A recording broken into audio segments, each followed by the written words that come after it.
சூழ்நிலையை பார்த்து நம்ம சோர்ந்து போறோம்.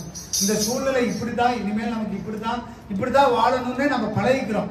ஆனா ஒரு சில மக்கள் பாத்தீங்கன்னா என்ன பண்றாங்கன்னா, அந்த சூழ்நிலை மீறி வெளிவருவதற்கு மனுஷ முயற்சி நிறைய எடுக்கிறாங்க, இல்ல பணத்தை வச்சு நிறைய முயற்சிகள் எடுக்கிறாங்க, இல்ல மாம்ச முயற்சி எடுக்கிறாங்க. உதாரணத்துக்கு இப்போ உங்களுக்கு உடம்பே முடியல அப்படின்னா என்ன பண்ணுவாங்க, ஒண்ணு நம்ம கை வைத்தியம் செய்வோம், இல்லைன்னா டாக்டர்கிட்ட போவோம், இல்லைன்னா என்ன பண்ணுவோம், கடைசியா ஒண்ணு இதுக்கு மேல ஆகாதரா அப்படின்னு விடுவோம், இல்ல என்ன பண்ணுவோம், முயற்சி எடுக்கலாம், இன்னும் முயற்சி எடுக்கலாம். ஒரு சிலர் என்ன பண்ணுவாங்க, கடைசி நேரங்களில் தான் கடவுளா பார்த்து வழி விட்டுட்டுப்பா, கடவுளா பார்த்து மாத்துட்டுப்பா, என்னால ஒண்ணும் முடியல. இது எப்ப நம்ம சொல்றோம், சூழ்நிலையெல்லாம் தாண்டி, பிரச்சனைகள்லாம் தாண்டி, போராட்டங்கள்லாம் தாண்டி நம்மளால எதுவுமே முடியல, அதுக்கு மேலதான் கடவுள் கையில கொடுக்குறோம் இல்லையா? நம்ம கொடுக்குறோமோ இல்லையோ, உலகத்தார் அப்படிதான் செய்யறாங்க. கடைசி வார்த்தை கடவுள் உங்களை பார்த்துக்குவாருன்னு. ஆனா நான் சொல்றேன், கடைசியில சொல்லாதீங்க, முதல்ல சொல்லுங்க கடவுள் உங்களை பார்த்துக் கொள்வார் இல்லையா? சொல்லுங்க, கடவுள் என்னை பார்த்துக் கொள்வார், இயேசு என்னை பார்த்துக் கொள்வார். முதல்ல அதை சொல்லிட்டு ஆரம்பிச்சு செஞ்சு முடிக்க முடியாம கடைசியா ஆண்டவரே நீங்க பாத்துக்கங்கன்னு சொல்லாதீங்க. கிறிஸ்துவர்களுக்கு உலகத்தானுக்குள்ள ஒரே வித்தியாசம் என்ன தெரியுமா, நீங்க சொல்லிட்டு செய்யுங்க, அவங்க செஞ்சுட்டு கடைசியா தான் சொல்லுவாங்க. நீங்க அது பழகிக்கீங்க. கர்த்தாவே சூழ்நிலை இவ்வளவு மோசமா இருக்கு, பிரச்சனைகள் இவ்வளவு மோசமா இருக்கு, போராட்டங்கள் இவ்வளவு மோசமா இருக்குது. பேதுரு ஏறதுக்கு முன்னாடி கடல் கொந்தளிப்பு இருந்தது, கடல் சீற்றம் இருந்தது, கடல் அமளிகள் இருந்தது. அவன் இறங்கினானா இல்லையா? இறங்குறது காரணம் முதலாவது கர்த்தரை நோக்கி பாருங்க. நீங்க சூழ்நிலை, சந்தர்ப்பங்களை, போராட்டங்களை பார்த்துட்டு கால வைக்கணும்னு நினைச்சிருந்தீங்கன்னா உங்களால இறங்கி இருக்க முடியாது. முதல்ல சூழ்நிலையை பார்க்காதீங்க, ரொம்ப பிரச்சனைன்னு பார்க்காதீங்க, ரொம்ப போராட்டங்கள் பார்க்காதீங்க, ரொம்ப தடைகளை பார்க்காதீங்க. முதலாவது காலை எடுத்து வைங்க, அதுக்கு முன்னாடி ஆண்டவரை பாருங்க. ஆண்டவரை பாருங்க, சூழ்நிலை மாற்றுகிறவரை பாருங்க. அல்லேலூயா. சூழ்நிலையை நீங்கள் பார்க்காதீர்கள். அல்லேலூயா. நிறைய நேரங்களில் நம்ம என்ன பார்க்கணும், சுத்தி வர பிரச்சனை இருக்குங்க, போராட்டங்கள் இருக்கு, பாடுகள் இருக்கு. நம்ம என்ன பண்றது தெரியுங்களா, சூழ்நிலை பார்த்துக்கிட்டு இதுக்கு மேல ஒண்ணுமே செய்ய முடியாது, இது வரைக்கும் நம்ம என்ன பண்ணி ஆகணுங்க, காத்துதான் இருந்தணும்னு நினைக்கிறோம். ஆனா அந்த சூழ்நிலையை மாற்ற கர்த்தரால முடியும். இல்லையா? நிறைய நேரத்துல நம்ம துவண்டு போறது அதனாலதான், இதுக்கு மேல என்னால யாருமே செய்ய முடியாதுன்னு நினைச்சுக்கிறோம். காரணம் என்ன தெரியுமா, நமக்கு மேல இருக்கிறவங்க ஒருத்தர் சொல்லிடுவார், இதுக்கு மேல உனக்கு இப்படித்தான்ப்பா அப்படின்றார், நீ இனிமேல் இப்படிதான் செய்யணும்ன்றவார். உடனே என்ன, இதுக்கு மேல என்ன பண்ண முடியாது, நம்மளால எதுவுமே செய்ய முடியாது, அவரே சொல்லிட்டாரு, நம்ம என்ன பண்ண முடியும்னு நினைக்கிறோம். ஆனா அவரை உருவாக்குனதும், அந்த வேலையை உருவாக்குனதும், அந்த குடும்பத்தை உருவாக்குனது யாருதாங்க, ஆண்டவராகிய இயேசு கிறிஸ்து. நீங்க இருக்கிற சூழ்நிலைகளை பார்த்து பயப்படாதீங்க, அந்த சூழ்நிலைகளை உருவாக்குகிறதே யாருதாங்க, ஆண்டவர் தான். அதனால நீங்க அதை குறிச்சு நீங்க பயப்படாதீங்க. எந்த காலத்திலும் கிறிஸ்துவர்களாய் நம்ம புரிஞ்சுக்கிறது என்ன தெரியுங்களா, எல்லா முயற்சிகளும் எடுத்துக்கிட்டு எல்லா சூழ்நிலையை பார்த்து சோர்ந்து போயிட்டு கடைசியா கர்த்தர்னு சொல்லாதீங்க. ஆண்டவரே முதல்ல நோக்கி கூப்பிடுங்க, உங்க வேலைகள் காரியங்களை கர்த்தர் வாய்க்க பண்ணுவார். அல்லேலூயா. லூக்கா 8வது அதிகாரம் 23வது வசனம் 24வது வசனம் வாசிங்க.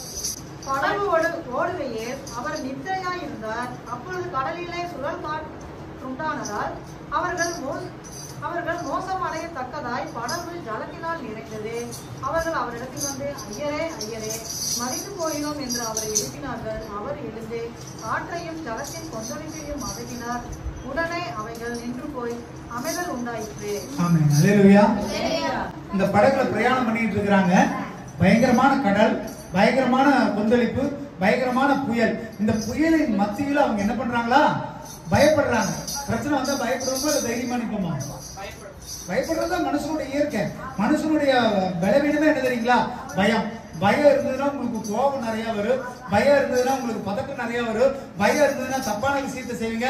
பயம் தான் ஒரு மனுஷனை ஆட்கொண்டுருச்சுன்னா உங்களால மீளவே முடியாது. இல்லையா? என்னாச்சுங்களா, படகு என்ன தத்தளிக்குதான், கடல் கொந்தளிக்குதான். இவர்களுக்கு பயம், நம்ம என்ன பண்ணிடுவோம், மாண்டு போயிடுவோம்னு சொல்லி ஆண்டவர் பார்த்து கூப்பிடுறாங்க. ஆண்டவரே நாங்க மாண்டு போகிறேன், காப்பாத்துங்க ஆண்டவரே. அதுக்கப்புறம் ஆண்டவர் எந்திரிக்கிறாரு, கடலை அதட்டுறாரு, காற்று அதட்டுறாரு, அமைதி உண்டாகிறது. இல்லையா?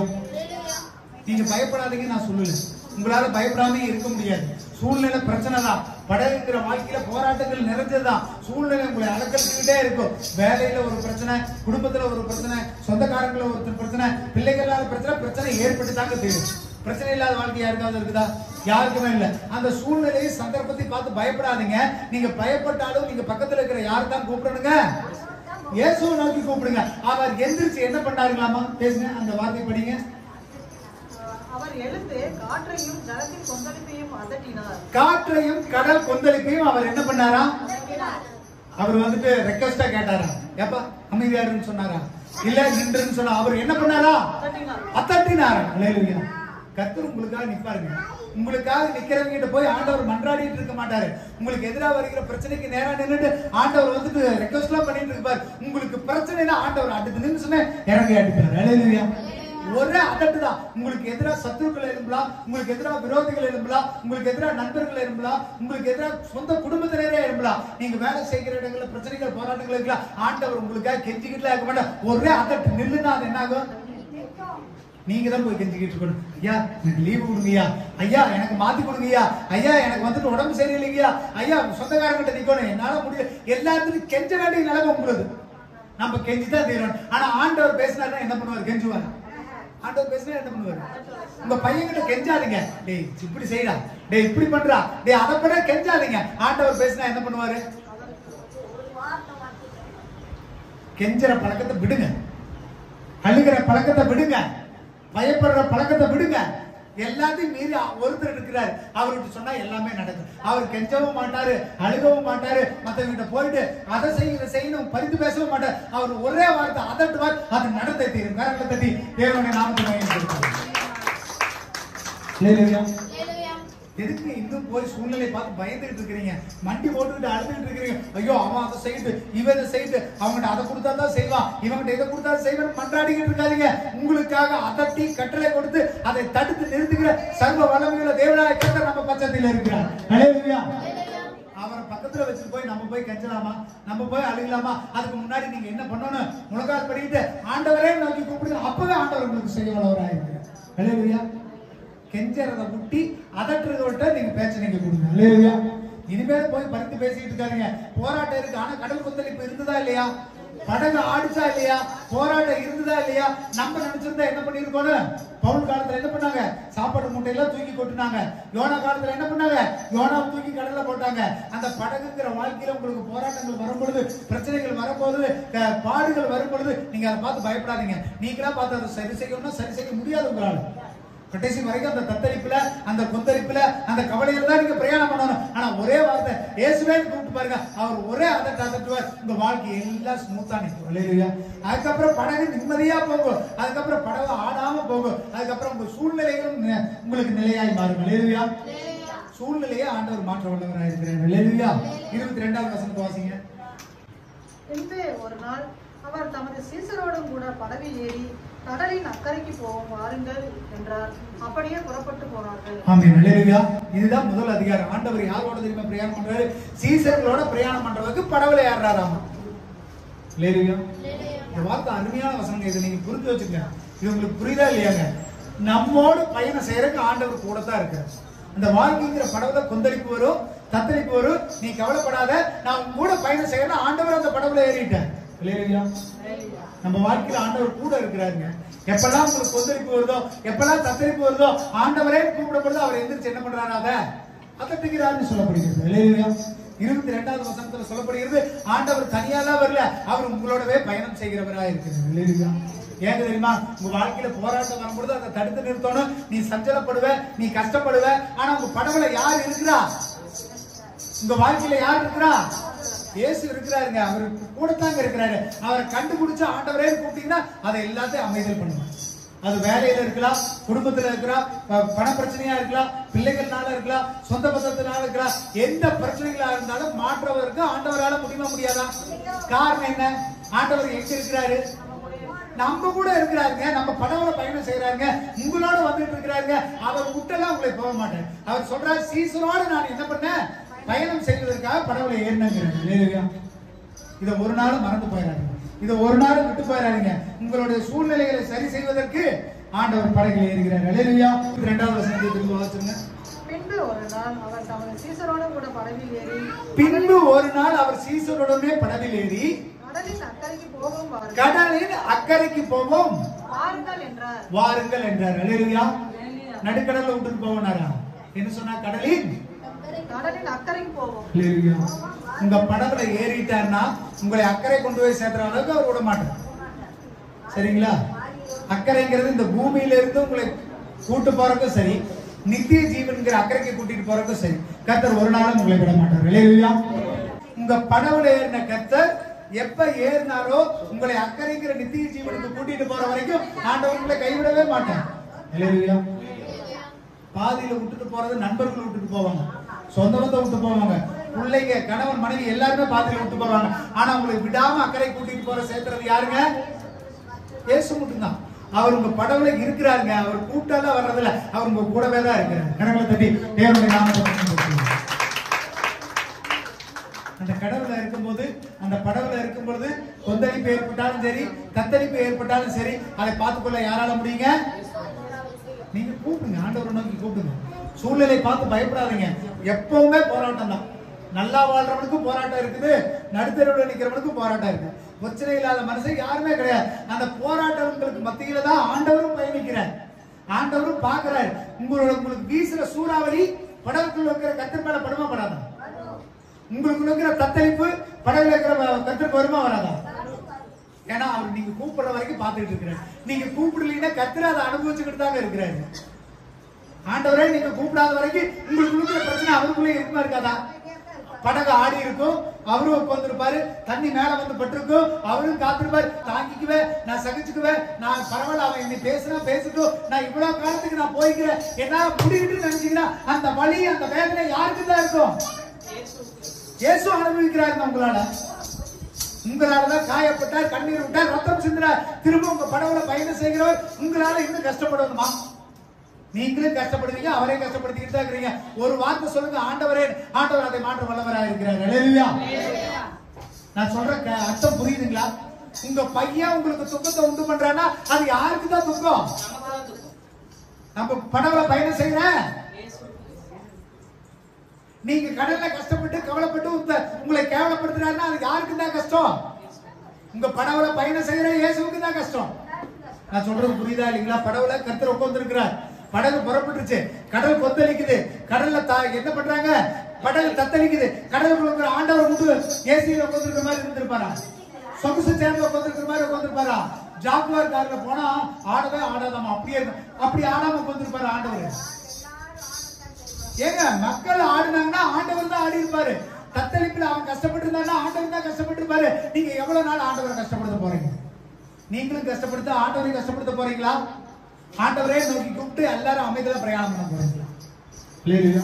இது பயங்கரமான அர்த்தமுள்ள வசனங்க. ஆண்டவர் சொல்றாரு, நான் அக்கறை போற வரைக்கும் நான் வாழ்றேன், அக்கறைக்கு போகும் பாருங்கள் ஆண்டவர் கூட்டிட்டு போனாராம். அப்ப ஆண்டவர் உங்களை கைவிட்டுருவாரா? நீங்க ரட்சிக்கப்பட்டு ஞான ஸ்நானம் எடுத்து ஆண்டவருடைய சமூகத்துல எப்ப கால் வச்சீங்களோ அப்பவே வாழ்க்கைங்கிற படகுக்குள்ள ஆண்டவர் ஏறிட்டார். அக்கறைக்கு கொண்டு போய் சேர்க்கிற வரைக்கும் அவரு விட மாட்டார். நீங்க விட்டுறாம இருந்தீங்கனாலே பெரிய விஷயம். இல்லையா? இப்ப ஆண்டவர் தூங்குறாரு, சத்துரு நினைச்சிருப்பான் ஏசு அவர் சும்மா தூங்கிட்டு தான் இருக்கிறாரு, இவனுக்கு எல்லாம் சப்போர்ட் பண்ண மாட்டாரு, இவன் என்ன பண்ணலாம், ஒரு ஆட்டு ஆட்டி பார்க்கலாம். இல்லையா? ஆண்டவர் உங்க படவுல இருக்கிறது உண்மைதான், நிச்சயம் தான். ஆனா ஆண்டவர் நித்திரையா இருக்கும்போது உங்க கடலை என்ன ஆரம்பிக்குங்க? கொந்தளிக்கும். இதோ நான் உங்க இவை பொழுது கைவிட்டு, அப்ப உங்க நிலைமை என்னவா பாருங்க, ரொம்ப மோசமா மாறும். இரண்டாவது வசனத்துல சொல்லப்படுகிறது, கடலும் காற்றும் ரொம்ப சீற்றமா இருந்தது, படகு தத்தளிச்சது, ஆனா ஆண்டவர் நித்திரையா இருந்தாருன்னு சொல்லப்பட்டிருக்கிறது. உங்க வாழ்க்கையில ஆண்டவர் இருக்கிறார், நீங்க எதையாவது பண்ணணும், நீங்க எந்திரிச்சு அந்த சத்துருவை கட்டணுங்கிறதா ஆண்டவருடைய விருப்பம். எல்லா நேரத்திலும் எந்திரிச்சு ஆண்டவரே நிறுத்தணுங்கிறது இல்ல, நீங்க ஜெபம் பண்ணி ஆராய்ச்சி ஆண்டவரே சொல்லி கூப்பிடும் பொழுது அது உங்களுக்கு கீழ்ப்படியும். இல்லையா? அவர் கட்டுப்படுத்தினா நமக்கு கட்டுப்படுத்த கற்றுக் கொடுத்திருக்கிறார். ஆமென். ரெண்டாவது விஷயங்க, ஆண்டவர் ஒண்ணு உங்க நிலைமையை மாற்றுவார். புரிஞ்சுங்க, உங்க நிலைமையை மாற்றுவார். அப்படி இல்லையா உங்க சூழ்நிலையை ஆண்டவர் மாற்றுவார். இல்லையா? சொல்லுங்க, முதல்ல நிலைமையை மாற்றுவார், அப்படி இல்லைன்னா அந்த சூழ்நிலையே மாற்றுவார். இல்லையா? நான் வந்துட்டு அங்க சைனால இருக்கும் பொழுது எனக்கு அங்க இருந்தா தான் சம்பளம், அங்க இருந்தா தான் வேலை செய்ய முடியும். சர்ச்சை வேலை நடக்குது, என் திருமணத்துக்கு சொல்லியாச்சு, நிறைய விஷயங்கள். அப்ப என்னுடைய நிலைமையை மாற்ற முடியாது. நான் அங்க படிக்க வேண்டியதுதான் நிலைமை, அங்க இருந்தா தான் எனக்கு பெனிஃபிட். அப்ப ஆண்டவர் என்ன தெரியுமா பண்ணாரு, என் நிலைமையில என்னை அங்கே வச்சுட்டாரு. இப்ப என்ன பண்ணாரு, சூழ்நிலை மாற்றிட்டாரு. எனக்கு யாரு விரோதமா இருந்தா அவங்களை எல்லாத்தையும் தூக்கிட்டு. அல்லேலூயா. ஆண்டவரால முடியுங்க, பயப்படாதீங்க. ஒண்ணும் உங்க நிலைமை மாறணும், இல்லைன்னா ஆண்டவர் என்ன பண்ணுவாருங்க, சூழ்நிலையே. ஆண்டவரால முடியாத ஏதாவது இருக்குதுங்களா? ரெண்டுமே அவரால் முடியுங்க. அவர் அப்ப நம்ம யாரதான் பார்க்கணுங்க, நிலைமையும் சூழ்நிலையை அவரால் மாற்ற முடியும். நீங்க பயப்பட்டுக்கிட்டே இருக்காதீங்க, கவலைப்பட்டுக்கிட்டே நம்ம ஞானத்தை தெரிஞ்சு என்ன சொல்லுங்க, எனக்கு உடம்புல ஒரு பிரச்சனை என்னன்னு நான் சொன்னேன் இல்லைங்களா, உதாரணத்துக்கு நான் சாப்பிட்டதுனாலதான் எனக்கு உடம்புக்கு பிரச்சனை வந்துச்சு, ஆனா அந்த பிரச்சனையை மாற்றவுக்கு ஆண்டவரால் முடியுமா முடியாதுங்களா? உங்க ஞானத்துக்கு என்னதுங்க? இப்ப 3 நாள் காய்ச்சலுங்க, நான் மாத்திரை போட்டா சரியாயிருங்க. நீங்க மாத்திரை போட்டா சரியாயிரு. மாத்திரை போடாம ஆண்டவர் நம்புறவனுக்கு விடுதலை கிடைக்குமா கிடைக்காதா? கிடைக்குமா கிடைக்காதா? அப்ப ஆண்டவர் சூழ்நிலையை மாற்ற வல்லவரா இல்லையா? அவர் சூழ்நிலை நீங்க முழுங்கினாலும் மாறும், முழுங்கலினாலும் மாறும். ஆனா ஆண்டவரை நீங்க வேண்டுனா மட்டும்தான் அது மாறும். அல்லேலூயா. அப்ப ஆண்டவர் உங்களை நிலைமையை மாற்றுவார், இல்லைன்னா ஆண்டவர் என்னத்தை மாற்றுவாங்க? ஒண்ணு உங்க நிலைமையை மாற்றுறதுக்காக ஜெபம் பண்ணுங்க, இல்லைன்னா அந்த சூழ்நிலையை ஆண்டவர் மாற்றி உங்களுக்கு சாதகமா மாற்றுவார். அல்லேலூயா. ஸ்டீபன் அண்ணன் செய்யற வேலை பிடிக்கலனா வீட்டு ஓனர் என்ன பண்ணுவாரு? ஸ்டீபனை தூக்கிட்டு இன்னொரு வேலையால மாத்துவாரு. இதே ஆண்டவர் நினைச்சாருன்னா, நீங்க நியாயமா இருந்தீங்கன்னா, நீங்க உண்மையா இருந்தீங்கன்னா, உங்க வேலையில நீங்க கரெக்டா இருந்தீங்கன்னா, ஆண்டவர் ஸ்டீபன் அண்ணனை வச்சிருப்பாரு. யார் தூக்கிடுவாரு? ஓனர் தூக்கிடுவாரு. ஏங்க எனக்கு நடந்தது நான் சொல்றேன், நம்பலையா? அவருக்கு 15 வருஷம் அந்த காலத்துல வாத்தியாருங்க, மிகப்பெரிய ஒரு உயர் பதவியில இருந்தவருங்க. ஒரு சின்ன விஷயம் அவரை தூக்கிட்டு என்னை உட்கார வச்சாருங்க. ஆண்டவரால முடியாதா? ஏன்னா நான் அங்க இருக்கணுங்கிறது ஆண்டவர் தீர்மானித்தது. அவரை தூக்குனார். நீங்க பெரிய ஐயோ அவர் யாரப்பா ஒருலாம் ஓனருக்குலாம் போய் பேச முடியுமா? ஏங்க அவரை உருவாக்குனது யாருங்க? உங்க சூழ்நிலையை உருவாக்குனது யாருங்க? அந்த கடல் கொந்தளிக்கும் பொழுது தத்தளிப்பு ஏற்படும் போது அந்த சூழ்நிலையில இருந்தது யாருங்க? ஆண்டவர் வெளியே இருந்தாரு, படகு விட்டு தூரம் போயிருந்தாரா? அந்த படகுக்குள்ள படுத்துட்டு இருக்கிறவர் அந்த சூழ்நிலையை சகிச்சுக்கிட்டு இருப்பாரா? அதை மாற்ற ஆண்டவர் வல்லவரா இருக்கிறார். அல்லேலூயா. உங்க வாழ்க்கையில நீங்க ஒவ்வொன்றா தெரிஞ்சுக்கங்க. எந்த சின்ன விஷயமா இருந்தாலும் பெரிய விஷயமா இருந்தாலும் சரி, உங்க பிள்ளைகள்னால பிரச்சனை, வேலையினால பிரச்சனை, தொழில்னால பிரச்சனை, கடனால பிரச்சனைனால அந்த பிரச்சனைக்கு மத்தியில யாரைத்தான் நீங்க உட்கார வச்சுக்கிட்டு இருக்கிறீங்க? ஆண்டவர் உட்கார வச்சுக்கிட்டு தான் நீங்க கஷ்டப்பட்டு இருக்கீங்க. ஆண்டவர் பார்த்து ஒரு அதட்டினா உங்க வாழ்க்கையில இருந்து அது தூக்கி போட்ட மாதிரி போயிடும். அல்லேலூயா. சங்கீதம் 107வது அதிகாரம் 28வது வசனம் 29வது வசனம். அப்பொழுது தங்கள் ஆபத்திலே அவர்கள் கசரை நோக்கி கூப்பிடுகிறார்கள்.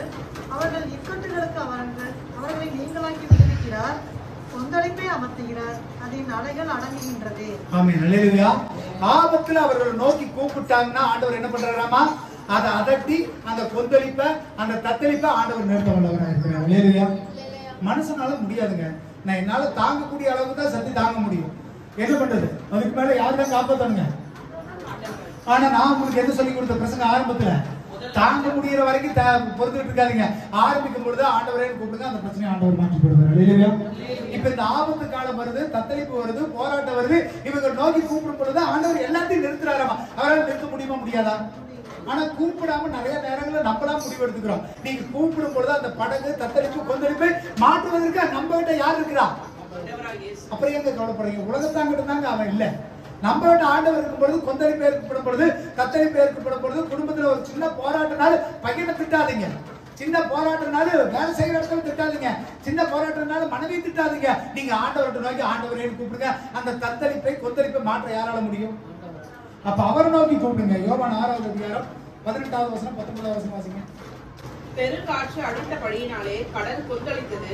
அவர்கள் ஏறக்குறைய 3-4 மைல் தூரம் தண்டு வலித்து போன பொழுது இயேசு கடலின் மேல் நடந்து படகுக்கு சமீபமாய் வருகிறதை கண்டு பயந்தார்கள். ஆமென். அல்லேலூயா. முதல் வார்த்தை என்ன சொன்னா? படகுல யாரு இருக்கிறவங்களோட? இயேசு இருக்கிறார். ஒரு சில நேரம் நெத்தையா இருக்கும் பொழுது சத்ரு எப்படா நான் வந்துட்டு விழுவான் அப்படின்னு தாக்க நினைப்பான். நீங்க கூப்பிடும் பொழுது அவர் பாதுகாப்பார். இரண்டாவது அதே மாதிரி ஒரு சிச்சுவேஷன் வருது பாருங்க. அதே மாதிரி கடல் கொந்தளிக்குது, போராட்டம் இருக்குது. இப்ப ஆண்டவர் படவுல கிடையாது, ஆனா படவை நோக்கி அவர் என்ன பண்ணிட்டு இருக்கிறாரு? வந்துகிட்டு இருக்கிறார். அல்லேலூயா. நிறைய நேரங்களில் நம்ம குற்றம் பண்ணும் பொழுது, பாவம் பண்ணும் பொழுது என்ன தெரியுமா பண்றாங்க? ஆண்டவர் விட்டு நம்ம விலகி போயிடும். நீங்க ஆண்டவர் பக்கத்துல இருக்க மாட்டாருங்க. நீங்க பாவம் பண்ணும்போது உங்க பக்கத்துல வந்துகிட்டு இருப்பாரு ஆண்டவர். ஆவியானவர் விலகி போயிடுவார். நீங்க நீங்க கோவப்படும் பொழுதோ, நீங்க மற்றவர்களை காயப்படுத்தும் பொழுதோ, தவறு செய்யும் பொழுதோ, பாவம் பண்ணுவதோ ஆண்டவருக்கு படவுல இருந்துட்டு இருக்க மாட்டாரு. அப்ப படவுல இருந்து நீங்க கூப்பிட்டா வருவாருன்னு நினைக்கிறீங்களா? அவர் தூரத்தா இருப்பாரு. ஆனாலும் அந்த தத்தளிப்பின் போது, கொந்தளிப்பின் போது உங்களை அப்படியே விட்டுட்டு போறவர் இல்ல. அந்த படவை நோக்கி ஆண்டவர் என்ன பண்றாருங்களா? வந்துகிட்டு இருக்கிறார்களா? ஆனால் நமக்கு என்ன தெரியுது இல்ல? அவங்க சீசர்கள் என்ன பண்ணாங்க? அந்த கடைசி வார்த்தை வாசிங்க. அவர்கள் ஏறக்குறைய 3-4 மைல் தூரம் தண்டு வலித்து போன பொழுது இயேசு கடலின் மேல் நடந்து படகுக்கு சமீபமாய் வருகிறதை கண்டு பயந்தார்கள். அல்லேலூயா. கடைசியில கடவுளை பார்த்து நம்ம என்ன பண்ண ஆரம்பிச்சோம்? ஏன்னா அது சாத்தியம் இல்லாத ஒரு விஷயம். நடுக்கடல் கொந்தளிக்கும் போது ஒருத்தர் வர்றாருன்னு நம்புவீங்களா? அவங்க என்ன நினைச்சோம்? ஐயோ ஆவேசம் அப்படின்னு பயந்தாங்களா? ஆண்டவர் சொல்றாரு, அட நான் படகுல இருக்கும்போது தான் என்னை நம்ப மாட்டேங்கிறேன், நான் தூரத்துல இருந்து வரும்போது என்னை நம்பாம என்னை பேயின்னு சொல்றேன். இதுதாங்க நம்ம கிறிஸ்துவ வாழ்க்கை. இவ்வளவுதான் நம்ம வளர்த்துருக்கோம். சீசர்கள் கூட இருந்தவங்க அவங்களுக்கே ஆண்டவர் யாரும் கண்டுபிடிக்க முடியல. படகுல இருக்கிறவரையும் மறந்துட்டோம். தூரத்துல இருந்து வரும்போது அவரை நம்ம இது பண்றோம். அப்ப நம்ம விசுவாசம் எந்த அளவுக்கு இருக்குது பாருங்க. விசுவாசம் ஸ்ட்ராங்கா இருந்தா படகுல ஆண்டவர் இருக்கிறாரு, நீங்களே அதை அதட்டி நிறுத்தி இருக்கலாம். விசுவாசம் ஸ்ட்ராங்கா இருந்தா கடல் மேல ஆண்டவர் தான் வர்றாருன்னு நினைச்சிருக்கலாம். அவங்களால என்ன பண்ண முடியல, நம்ப முடியல. அதுக்கு காரணம் என்னங்க? சூழ்நிலை. சொல்லுங்க. இடத்துல இருக்கிறதாங்க நம்ம விழுந்து போயிடும். சுத்தி வர நடக்கிற பிரச்சனை பார்த்து தான் பயந்து போயிடுறோம். பக்கத்துல இருக்கிற ஆண்டவரையும் மறந்துடுறோம். ஒருவேளை அவர் தேடி வரும்பொழுது அவர் ஆண்டவர் இல்ல, அவர் யாரோன்னு நினைச்சுக்கிறோம். அல்லேலூயா. ஆனா ஆண்டவர் உங்க படவை நோக்கி வருகிறார். அல்லேலூயா.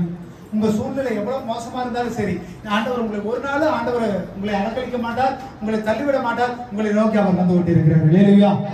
அப்ப கர்த்தரை நோக்கி பாருங்க, அவர் நோக்கி பாருங்க. சுத்தி இருக்கிறதையே பார்த்துட்டு இருக்காதீங்க.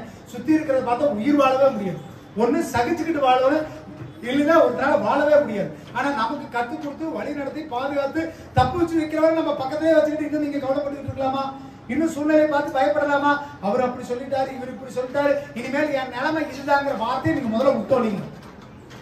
இனி 2 வருஷத்துக்கு நான் இப்படித்தாங்க, இனி 5 வருஷத்துக்கு இப்படித்தாங்க, எங்க வாழ்நாள் ஃபுல்லா இப்படித்தாங்க, அதை முதல்ல தூக்கி குப்பையில போடுங்க. அடுத்த செகண்ட் மாத்திர சர்வ வல்லமையுள்ள தேவனாய கர்த்தர் உங்களோட பயணித்துக் கொண்டே இருக்கிறார். கரங்களை தட்டி தேவனுடைய நாமத்தை மகிமைப்படுத்துங்க. அல்லேலூயா. அவர் கொந்தளிக்கிற கடல் மேல நடந்தாரா இல்லையா? அந்த கொந்தளிக்கிற கடல் மேல பேதுருவை நடக்க வச்சாரா இல்லையா? அவரால் 2மே முடியும். அல்லேலூயா. உங்க பிரச்சனைகளுக்கு மத்தியில தான் உங்களை நடக்க வைப்பார். அந்த பிரச்சனை போராட்டங்கள் இருக்கும், பாடுகள் இருக்கும். கர்த்தர் நடந்து வந்து கையை பிடிச்சிட்டாருன்னா நீங்க அதை லகுவா அதை தாண்டி போயிடலாம். அல்லேலூயா. அதனால சூழ்நிலை, உடல் சோர்வு இருக்கலாம், பலவீனம் இருக்கலாம், பொருளாதார தேவைகள் இருக்கலாம், குடும்பத்துக்குள்ள சண்டை சச்சரவு எதா இருந்தாலும் அந்த கொந்தளிப்பை அடக்குவதற்கு கர்த்தர் உங்க பக்கத்துல இருந்தா மட்டும் தான் முடியும். ஒண்ணு கர்த்தர் படவுல இருக்கணும், அட்லீஸ்ட் கர்த்தர் உங்க படவு நோக்கியாவது வரணும். இது 2 இல்லைன்னா அந்த கடல் என்னதான் ஆயிட்டு இருக்கும்? கடைசி வரைக்கும் தத்தளிச்சுக்கிட்டு தான் இருக்கும், கடைசி வரைக்கும் கொந்தளிச்சுக்கிட்டு தான் இருக்கும். அதை யாராலுமே மாற்றணும். இல்லையா? கர்த்தர் இன்னைக்கு உங்க படத்துல இருக்கிறாரா நீங்க பார்த்துக்கொள்ளுங்க. அதுதான் வந்துட்டு நீங்க செய்ய வேண்டிய முதல் விஷயம். அல்லேலூயா. அப்போ இந்த சூழ்நிலைகளா ஏங்க கடினமா மாறுது? 2 விஷயங்க. சூழ்நிலை ஏன் கடினமாகுது? முதலாவது நான் சொன்னது, கர்த்தர் படவுல இருக்கிறார். மனுஷனா பிறந்தாலே பிரச்சனை போராட்டங்கள் இருக்குதான் செய்யும். இந்த சூழ்நிலை கடினத்தை மாற்றுவதற்கு கர்த்தர் உங்க படவுலயே கூட வந்துட்டு இருக்கிறார். இல்ல கர்த்தரை நோக்கி கூப்பிடும் பொழுது கர்த்தர் உங்களை சூழ்நிலையை மாற்றுகிறார். இரண்டாவது ஒரு விஷயம், நம்மளாலேயே நம்ம சூழ்நிலையை நம்ம கடினப்படுத்திக்கிறோம். அல்லேலூயா. நம்ம பண்ற தப்புனாலே நம்ம சூழ்நிலையை அநேக நேரங்கள் என்ன பண்ணிருக்கீங்களா, பிரச்சனைகளா மாறி. எடுத்து வாசிங்க, யோனா 1வது அதிகாரம் 4வது வசனம் வாசிங்க. கர்த்தர் சமுத்திரத்தின் மேல் பெருங்காற்றை வரவிட்டார், அதனால் கடலிலே கப்பல் உடையும் என்று நினைக்கத்தக்க பெரிய கொந்தளிப்பு உண்டாயிற்று. அல்லேலூயா. நீங்க ஆவிக்குரிய வார்த்தைகளை புரிஞ்சுக்கிற படகுங்கிறது நம்ம வாழ்க்கை, விசுவாச வாழ்க்கை. இப்ப ஆண்டவரே என்ன பண்றாரா, புயல் காற்றை உண்டு பண்ணி என்ன பண்றாருங்களா, கடலை கொந்தளிக்க பண்ணது படகு உடைக்கலான்னு பிளான் பண்ணிட்டாரு. வசனத்தை வாசிங்கன்னா தெரியுது. அப்பொழுது கப்பற்காரர் பயந்து அவனவன் தன் தேவனை நோக்கி வேண்டுதல் செய்து பாரத்தை லேசாக்கும்படி கப்பலில் இருந்த சரக்குகளை சமுத்திரத்தில் எரிந்துவிட்டார்கள். யோனாவோ என்றால் கப்பலின் கீழ்த்தட்டில் இறங்கி போய் படுத்துக்கொண்டு அயர்ந்த நித்திரை பண்ணினான். அல்லேலூயா. ஜாலியா இருக்கிறது. பிரச்சனை எப்போ இருக்குமோ வந்து பார்க்கலாம். ஆண்டவர் விட்டுட்டு இருப்பாருன்னு நினைக்கிறீங்களா? ஒரே அடி எல்லாம் கொந்தளிக்கும். ஆண்டவர் தான் பெருங்காற்றத்தை உண்டு பண்ணு. சூழ்நிலையை மாற்றுறது ஆண்டவர் தான். ஒண்ணு முதலாவது சொல்றது, உங்க சூழ்நிலை உங்களுக்கு மோசமா இருக்கிற நேரத்துல ஆண்டவர் பாதுகாக்கிறார். 2வது சூழ்நிலையை ஆண்டவரே மாற்றுகிறார். காரணம் என்ன? அவரை நினிவேக்கு போகணும்னு சொன்னா யோனாவை தர்சீசுக்கு போயிட்டார். இப்ப கடல் கம்முன்னு இருக்குமா? ஆண்டவர் சும்மா விடுவாரா? ஆண்டவர் உங்களை சொல்றாரு, எப்ப ஆராதனைக்கு வாப்பா, ஜெபம் பண்ணுப்பா, இந்த பிரச்சனை சரியாயிரும் சொல்றாரு. நீங்க நான் போய் சரி பண்ணிக்கிறேன், நான் பேசினா சரியாயிரு, நான் பார்த்தா சரியாயிரும் நீங்க நினைச்சுக்கிட்டே இருந்தீங்கன்னா கடல் கொந்தளிப்பு சாதாரணமா வராது, ஆண்டவரே உருவாக்கிட்டாரு. இல்லையா? நீங்க நினைக்காதீங்க, ஒரு சில பிரச்சனை ஏன்டா முடிவுக்கே வரலன்னா நீங்க பண்ற தப்புனாலதான் அந்த பிரச்சனை முடிவுக்கு வரல. நீங்க ஏதோ தப்பு பண்ணிட்டு இருக்கிறீங்க. அப்ப கடைசியில என்ன இருக்கு, யோனா தூக்கி என்னை தூக்கி கடல்ல போடுங்க, அப்பதான் கடல் கொந்தளிப்பு நிக்கின்றாரு. இல்லையா? அப்ப எவ்வளவு சூழ்நிலை பாருங்க. இந்த சூழ்நிலைகள் நிறைய நேரங்களில் நம்மளே மாத்திக்கிறோம். உங்களுக்கு நடக்கிற பிரச்சனைக்கு போறேன்னு எப்பவுமே உங்களுக்கு சூழ்நிலை கஷ்டமா இருக்குன்னு நான் சொல்லலைங்க. எப்பவுமே சூழ்நிலை போராட்டமா இருக்குன்னு சொல்லல. ஒரு சில நேரங்களில் உங்களுக்கு மனசு கஷ்டம், நீங்க கவலைப்படுறீங்க, துக்கப்படுறீங்கன்னா அந்த சூழ்நிலையை நீங்க தான் உருவாக்கிக்கிறீங்க. நாம தான் அந்த சூழ்நிலையை உருவாக்கிக்கிறோம். அதனாலதான் அந்த கடல் கொந்தளிச்சுக்கிட்டு இருக்குது. அல்லேலூயா. வாழ்க்கைங்கிற படகு தத்தளிக்கான சூழ்நிலையை நிறைய நேரங்களில் நம்மளே கடினப்படுத்திக்கிறோம். காரணம் ஆண்டவர் சொல்ற வேலையை விட்டு போட்டு மற்ற வேலையை செய்யறது. ரட்சிக்கப்பட்டு ஞானஸ்நானம் எடுத்தது எதுக்கு? அவர் தான் மெய்யான தெய்வம், அவரை வேண்டும்னா அவரை தான் நம்ம வழிபடணும்னு சொல்லி அந்த நேரங்களில் நம்ம என்ன பண்றோம்னா சூழ்நிலையை பார்த்து ஓடிடுறோம். நீங்க ஒண்ணு தெரிஞ்சுக்க, 2 விஷயங்கள் ஆண்டவர் இன்னைக்கு உணர்த்தினார். ஒண்ணு, நம்மளை கடினப்படுத்திக்கிறதுனால சூழ்நிலை கடினமாகுது. இந்த யோனா என்ன பண்ணா தெரியுங்களா? தன்னை கடினப்படுத்திட்டு ஆண்டவர் சொன்னதை செய்யல, அதனால சூழ்நிலை மாறுச்சு. இப்ப யோனா சரியா இருந்திருந்தானா அந்த சூழ்நிலை வந்திருக்குமா? உங்க வாழ்க்கையில் இருக்கிற பிரச்சனை போராட்டங்கள் மாறணும். முதலாவது உங்களை நீங்க உங்க கடினத்துல இருந்து மாற்றணும். நீங்க உங்களுடைய மனசை மாற்றுங்க. இந்த ஆராதனைக்கு வர்றதுக்கு தடையாகிறதுக்கு காரணம் என்ன தெரியுங்களா? முதலாவது சூழ்நிலை கிடையாது, முதல்ல உங்க மனதினுடைய கடினம். நீங்க நான் என்ன சூழ்நிலை இருந்தாலும் ஆராதனைக்கு போகணும் வந்து பாருங்க, அந்த சூழ்நிலை உங்களை ஒண்ணுமே பண்ணாது. யோனா மாதிரி இறுக்கி பிடிச்சிக்கிட்டு உன்னை சர்ச்சுக்கு வானா நான் அங்க போறேன், நான் சர்ச்சுக்கு வானா நான் இங்க போறேன், நான் சர்ச்சுக்கு வானா அங்க போறேன். அப்ப கடல் கொந்தளிக்குமா கொந்தளிக்காதா? தூக்கி உங்களை போட்டா தான் அந்த பிரச்சனை. இதை விட விளக்கமா ஞானமா அறிவா ஆண்டவர் பைபிள்ல கொடுத்த விட யாருமே சொல்லிக் கொடுக்க முடியாதுங்க.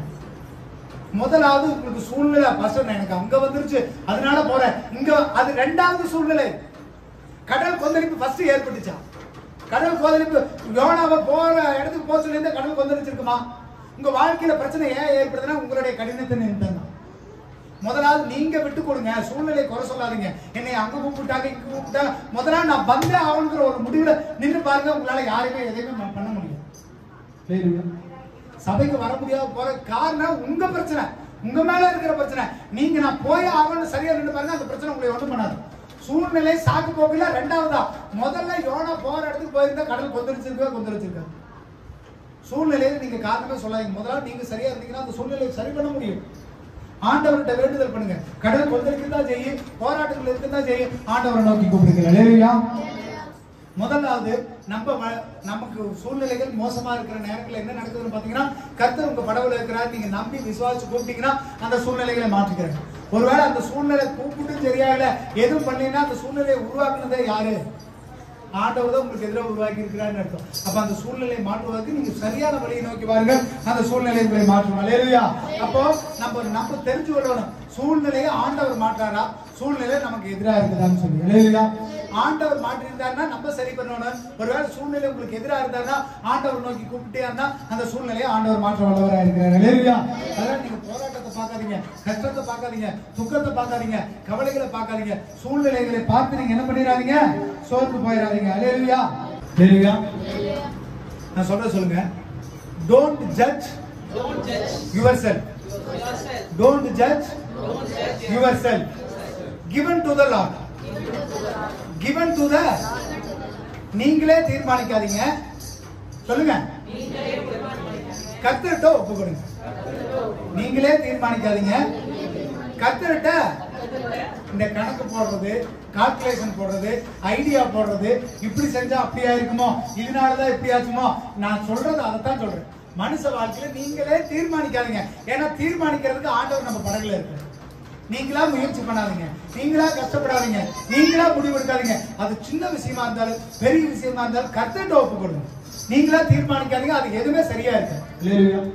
அப்ப சூழ்நிலைங்கிறது மனுஷனை சுத்தி இருந்துகிட்டே தான் இருக்குங்க, போராட்டங்கள் இருந்துகிட்டே தான் இருக்குங்க, பாடுகள் இருந்துகிட்டே தான் இருக்குங்க. நீங்க அதேதான் வாழ்க்கையான்னு நீங்க நினைக்காதீங்க. அந்த வாழ்க்கையை மாற்ற ஆண்டவரால் முடியும். இல்லையா? நிலைமையை மாற்றுவார், இல்லைன்னா உங்க சூழ்நிலையை ஆண்டவர் மாற்றி கொடுப்பாங்க. இல்லையா? மாற்ற முடியாதுங்கிறது மட்டும் எதுவுமே கிடையாது. இல்லையா? மாற்ற முடியாது, இதுதான் நிரந்தரங்கிறது மட்டும் எதுவுமே கிடையாது. நிச்சயம் ஒரு மாற்றம் வரும். அந்த மாற்றம் வரணும்னா கர்த்தர் ஒண்ணு எங்க இருக்கணும், நம்ம படகுல இருக்கணும். அப்படி இல்லைன்னா அட்லீஸ்ட் கர்த்தர் எங்க இருந்து வரணும், நம்ம படவை நோக்கியாவது வரணும். இது 2 இல்லைன்னா நம்ம வாழ்க்கை எப்பவும் கொந்தளிச்சுக்கிட்டு தான் இருக்கு. சூழ்நிலை பார்க்காதீங்க, சூழ்நிலையெல்லாம் விட்டுருங்க. எல்லாத்துக்கும் போராட்டம் தான். அதைவே நான் சொல்றது புரியுதுங்களா உங்களுக்கு? காரணம் சொல்லி கவலைப்பட்டு கஷ்டப்படுறதை இன்னையோட விடுங்க. அது எல்லாம் ஆண்டவர் நமக்கு அனுமதிக்கவே கிடையாது. அதை மாற்றுவதற்கு தான் நம்ம ஆண்டவரை நம்ம நோக்கி கூப்பிட்டு இருக்கிறோம். அப்படி கூப்பிடுற இருக்கும் பொழுது நம்ம திரும்ப திரும்ப பழசையே நினைச்சு, நடந்த விஷயத்தையே நினைச்சு கஷ்டப்படாதீங்க. நடந்திருந்தாலும் சரி, நடக்க இருந்தாலும் சரி, முதலாவது கர்த்தர் நோக்கி கூப்பிடுங்க. அவர் மாற்றத்தை உண்டு பண்ணுவார். சொல்லுங்க, மாற்றத்தை உண்டு பண்ணுவார். மாற்றத்தை உண்டு பண்ணுவார். மாற்ற முடியாதது எதுவும் இல்லை. இது உலக மனுஷன் சொன்னா கூட மாறி போகும்.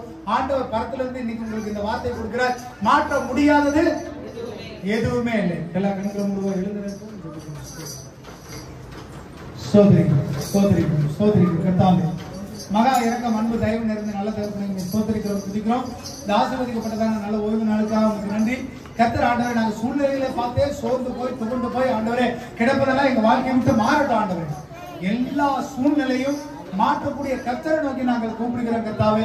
மாற்ற முடியாத என்பது ஒன்றுமே உங்களால கிடையாது ஆண்டவரே. வானத்தையும் பூமியையும் சிருஷ்டித்து அதை அத்தனை அடக்குகிறவர் கர்த்தர் ஆண்டவரே. குடும்பத்தை குழந்தையும் பிள்ளைகளையும் கொடுத்து குடும்பத்தை உருவாக்குகிறவர் நீங்க ஆண்டவரே.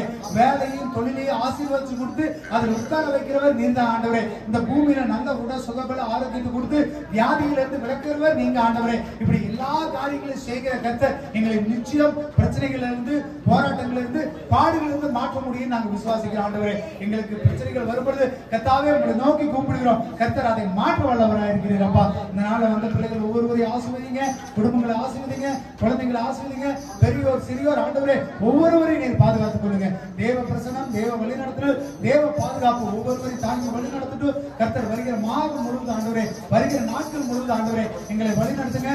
அனைவரையும் ஆண்டவரே நாங்கள் தாழ்த்தி உடைய கருத்துல அர்ப்பணிக்கிறோம். எங்களுடைய ஜெபத்தை கேளுங்க, ஆசீர்வதிங்க, பொறுப்படுத்திக் கொள்ளுங்க. இயேசுவின் மூலம் ஜெபிக்கிறோம் நல்ல பிதாவே. ஆமென். அல்லேலூயா, அல்லேலூயா, அல்லேலூயா.